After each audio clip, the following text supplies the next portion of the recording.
All right, you guys, man, we checking out Elvis and the Elvis Presley in the black community, the echo that will never die. So I think I was talking about this like a short documentary, man. So let's see. Let's see.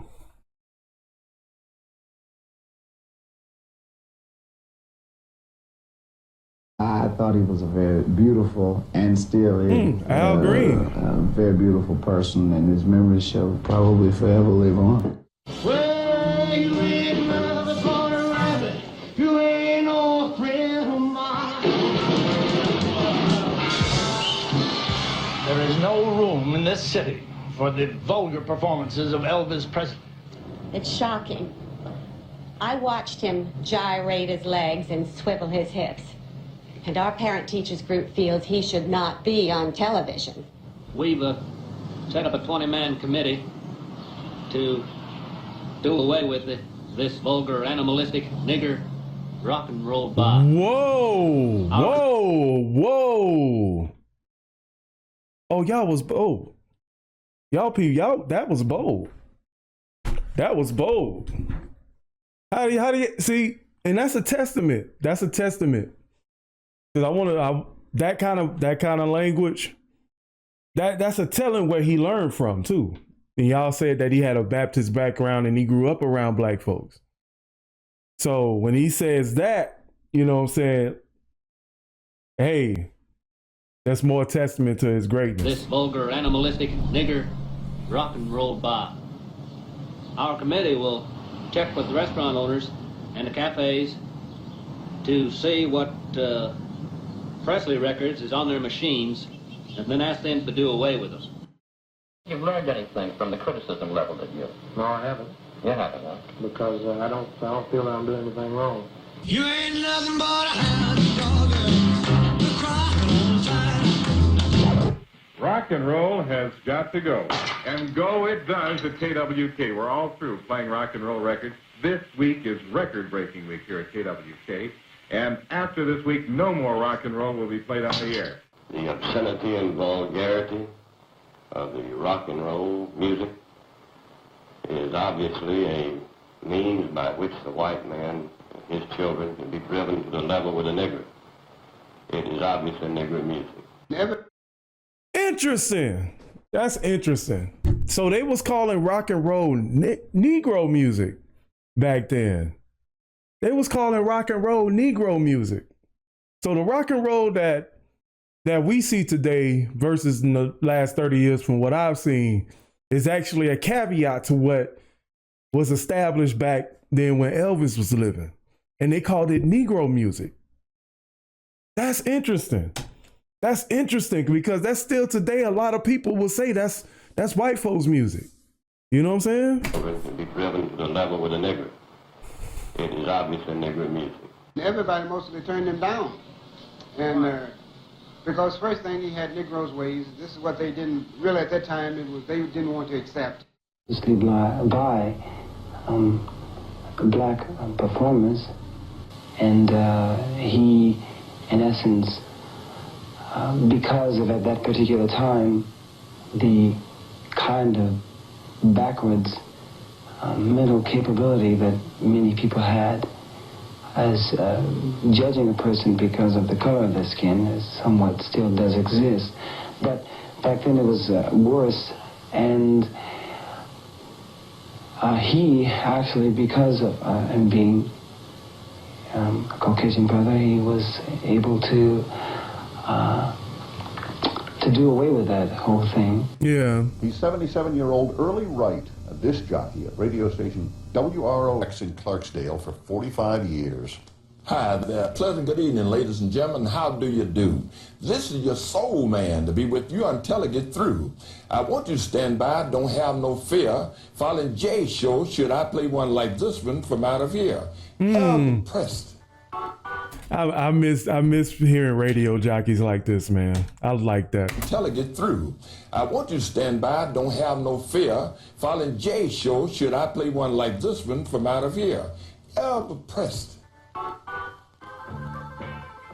Elvis's songs still get good play on Wright's program among the blues, gospel, and jazz recordings that are its staples. It was almost 40 years ago when Elvis drove down to Clarksdale from Memphis with a record and asked him to play it. And I had been playing his record, and I had never seen him before, and I was amazed to see him. When he introduced himself to being Elvis Presley, then I went all to pieces over him. Then he and I started talking. I used to be the manager of a gospel group called the Four-Star Quartet. And I could listen to a man sing a hymn. I could listen to a man sometime talk. I did that. And I could pick him out whether he could fit in my group. And talking to Elvis Presley, I could see a great future in him. It's no accident that Wright recognized Elvis's strong gospel roots. Yeah. Here at the East Trig. That's funny because I called that out in that first reaction. Baptist Church in Memphis, older members of the congregation remember Elvis joining in with the choir while in high school. These were rousing sessions led by the charismatic pastor, the Reverend W. Herbert Brewster. Like most black people in the South, and to whose throat God has pressed down a harp of 1,000 strings, it only needed tuning. Elvis's voice was that type of voice that agreed with the thought of Calvary. He had that kind of bent and inclination and attitude that suggested that God could use him. I gave the music a different approach, a new beat. I knew that it wasn't going to hurt if I said, "Much Jesus bear the cross alone," whether I've said with one beat, two beat, whether I've said it high or low. And I don't come on in here. Preacher man had innovation, boy. They came in here, and it was a glorious experience, and Elvis was in that group. Elvis came out with a style of his own, and it was very creative. And once he got into it, and you got that feel, Elvis just took off like a late freight. And with Elvis doing this kind of music, gave an injection to black music that no other artist had ever done. It was like an earthquake in my neighborhood. The whole place was shaking when he came on. And I said, how the person possessed that kind of power? That it even comes off the TV and grabbed me in this ghetto neighborhood. Elvis took my Tutti Frutti, and I was very disgusted. But by him singing it, he really made it bigger and made me bigger. Doing that. I like that. I like that. I like that co-signing. So him singing Little Richard's song actually helped Little Richard get money. Even comes off the TV and grabbed me in this ghetto neighborhood. Elvis took my Tutti Frutti, and I was very disgusted. But by him singing it, he really made it bigger and made me bigger. During those days, if it was a white artist doing something, they would just say, they don't like our blacks and we don't like them either. He's nothing but a copycat. But Elvis Presley, when he came on, chicks was screaming and going crazy, and it was just like any other neighborhood. And I said, this guy's got something going, man. Elvis had something that made him sound like he truly meant it. And that's what made a lot of people like myself like him. I think Elvis had lots of soul. He appealed to black people. He definitely had to have soul in order to do that. Listen to what Serena said. Soul is not something that's derivative towards like other communities. That's something that comes from one specific group of people.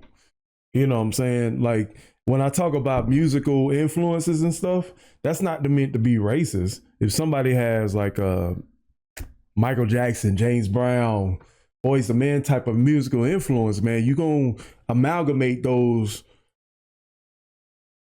styles together, and then it's going to be an expression of yourself. So when it comes to soul, that's why I said, like, even in my home free reactions, he must have been around black. Elvis Presley must have grew up around black people because he had such a signature singing style that reminds me of church, black artists or black musicians. You know what I'm saying? That's not a caveat to say that, you know, white folks can't be born with that, but that's definitely a signature that we carry. You know what I'm saying? So I just want, I just want to be transparent in expressing that without the feeling of like wanting gonna get backlash from it, you know? And that's what made a lot of people like myself like him. I think Elvis had lots of soul. He appealed to black people. He definitely had to have soul in order to do that. I think there's ever been an artist that when his name went on the marquee, they knew he was coming. People came from all over the world. I never heard of that. Elvis did a lot of stuff that, you know, rappers do these days. He had the bling. You gotta have the bling when you're from Memphis. He had the bling, you know, he had a Cadillac, you know, he had like a gangster in him. He kind of did. He kind of did. Cold and gray Chicago morning, a poor little baby child is born in the ghetto. The song also resonates with people who've only met Elvis through his songs. They was talking about the hood, you know, they talking about where we come from. Paul Beauregard and Jordan Houston are the Oscar-winning rap duo 3 6 Mafia. They grew up just 2 blocks from Graceland in one of Memphis's poorest neighborhoods. I want a CD scratcher. My mom used to always listen to this song when I was young. They talk about, you know, things that she went through. You know, she had like, you know, my mom had a bunch of kids, like 9 kids. You know what I'm saying? That's how you get somebody to listen to your song. You talk about what they know about, what they want to hear. And she know about the ghetto, because, you know, she lived in the ghetto. In the ghetto. That's it. And his mama cries. But if there's one thing she don't need, it's another hungry mouth to feed in the ghetto. After we find the part on the record that we want to use, we sample it into the drum machine or the keyboard. That way we can loop it like. My first line says, first I'm broke, so I hang out with the rat and roach. It's still broke, so I'm sleeping on apartment floors. So it's just like the struggle, you know, what's going on in the hood. First I'm broke, so I hang out with the rat and roach. It's still broke, so I'm sleeping on apartment floors. And I was off beat, but it's all good, cause it's on TV.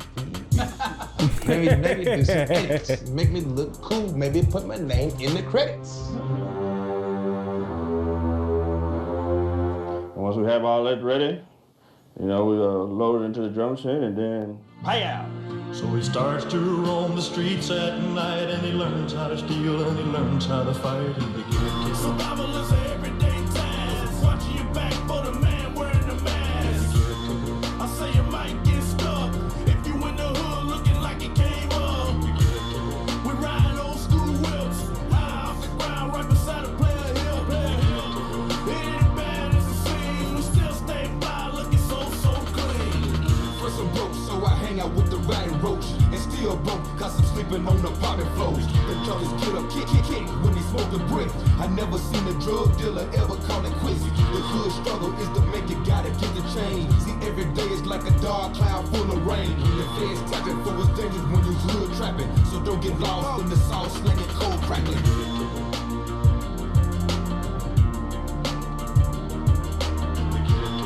So help your brother along the way, no matter where he starts. For the same God that made you, made him too. These men with broken hearts. During the 60s and early 70s, when tensions between blacks and whites were at an all-time high, Elvis demonstrated his desire for racial reconciliation in the musicians that he chose and the treatment they received. Interesting. You know what? I did notice. I noticed that in the last video we reacted to, that he had black background singers in a black band.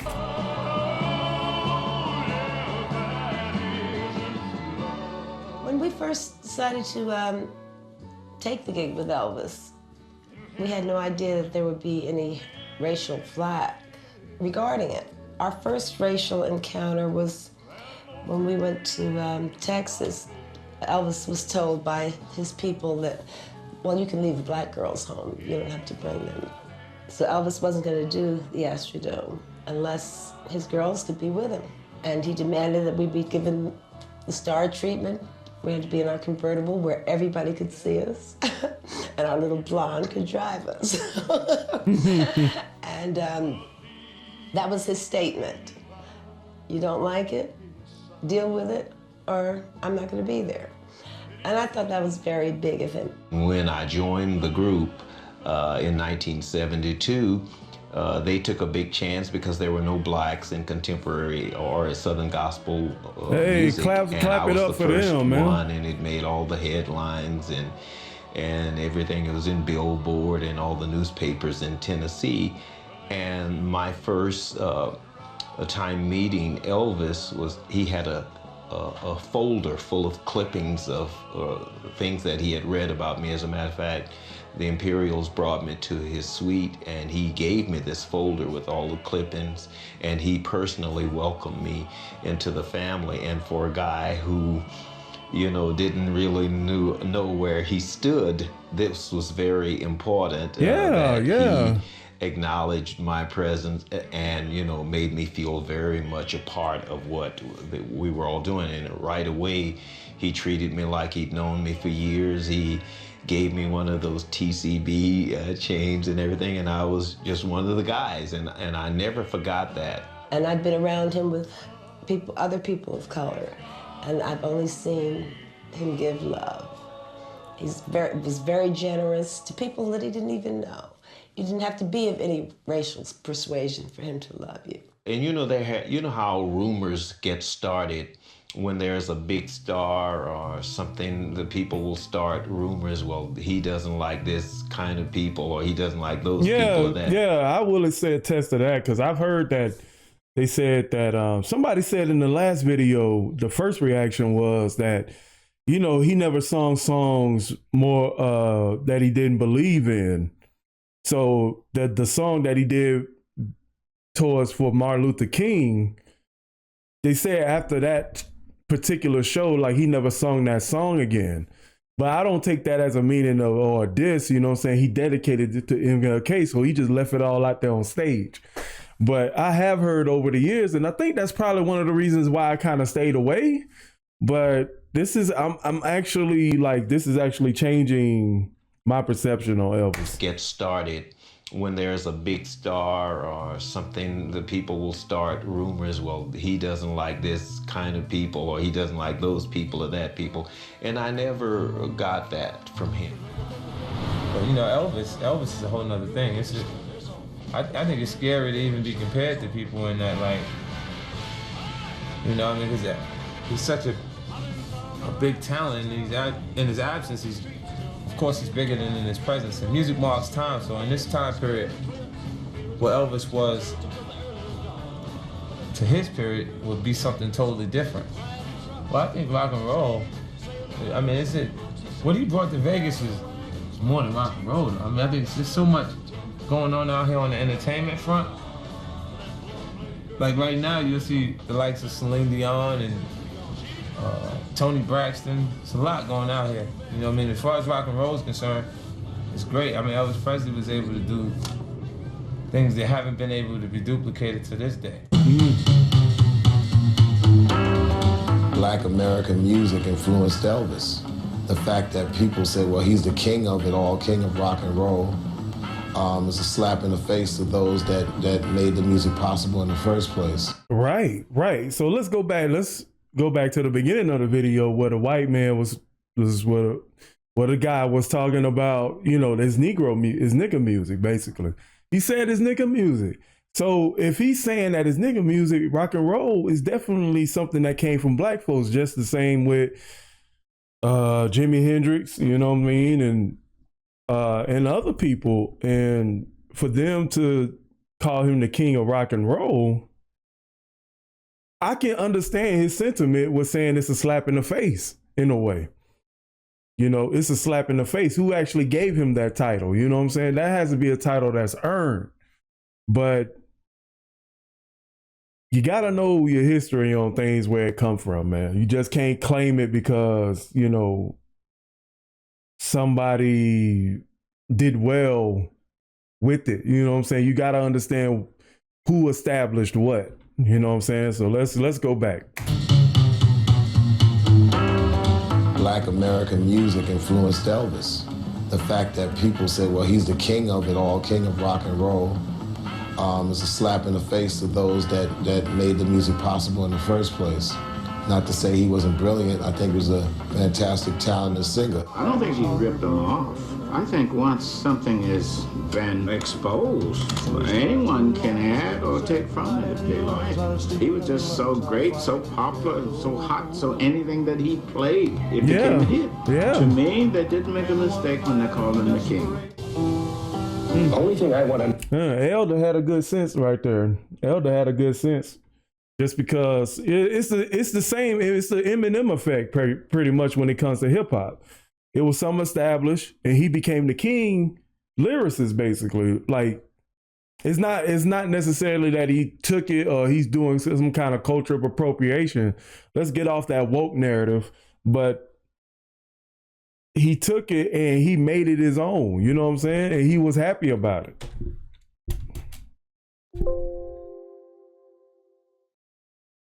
Me, they didn't make a mistake when they called him the king. The only thing I want to know, was he my friend? Did I enjoy him as a performer? Did he give the world of entertainment something? Yes, on all counts. And that's the name of that tune. He was a bundle of energy set to music. And that echo will never die. Wow. So I wonder, this guy's last comment where he said it's a slap in the face to the people, I wonder if that was a ways of setting up Sammy Davis Jr. as to the preacher was kind of setting that up at the end, where they actually gave him props at the end for being who he was. And it kind of makes his death kind of suspicious now, in my opinion. So for him to have that big of an effect on the black community, and for me, so many black artists that have so much love and connection with Elvis does actually very much change my perception of Elvis. You know what I'm saying? I definitely appreciate y'all recommending this documentary to me. This is very eye-opening, you know. It's weird when your perception of someone is actually changing in real time. You know, and I enjoyed it. So I appreciate y'all. Thank you. And if you guys want to hear anything else from Elvis on this channel, is definitely welcome. And don't forget, hit the super thanks. If you guys, you know, most of these reactions aren't monetized, so hit the super thanks. Also, you can also donate and request. I have that all in the description box for you. So I'll catch you guys later, man. Peace.